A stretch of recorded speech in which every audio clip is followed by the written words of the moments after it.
ভাই একটি কেবল দিছে, ভাই একটু চার্জ দিছে, চার্জিং কেবল। আর এই যে এটা পোকো C3 রাইখে দিই, পোকো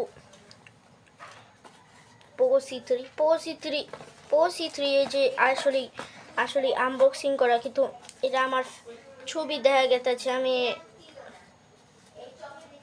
নদীর বংশায়, কিন্তু আমি গেছিলাম একটা বক্সের মধ্যে,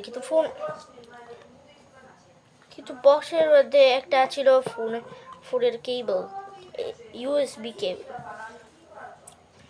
কিন্তু আমি এর পাই চার্জার কেবল আর ফোন।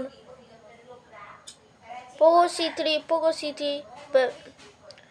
তবে মোবাইল, কিন্তু পোকো C3 মোবাইল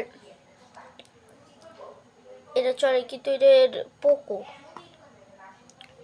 কিন্তু এটা ফোন চলে, কিন্তু প্রায় পেলি সেম। কিন্তু আমি ফোন চালাইলে আমি এটার মধ্যে পাসপোর্ট কন্টেস্ট, কিন্তু আমি ফোন চালাই, কিন্তু আবার বাই এটার মোবাইল 6-7 মোবাইল, কিন্তু এটা 6-7 মোবাইল ওই যে আমার রেডমি 30C, এটা দেখতেছি না এই যে এটা ফোন, কিন্তু এটা আসলে ক্লিয়ারলি সুন্দর, কিন্তু এটা রানা মামার ছবি আহে, কিন্তু এটা আমার মোবাইল ভাই।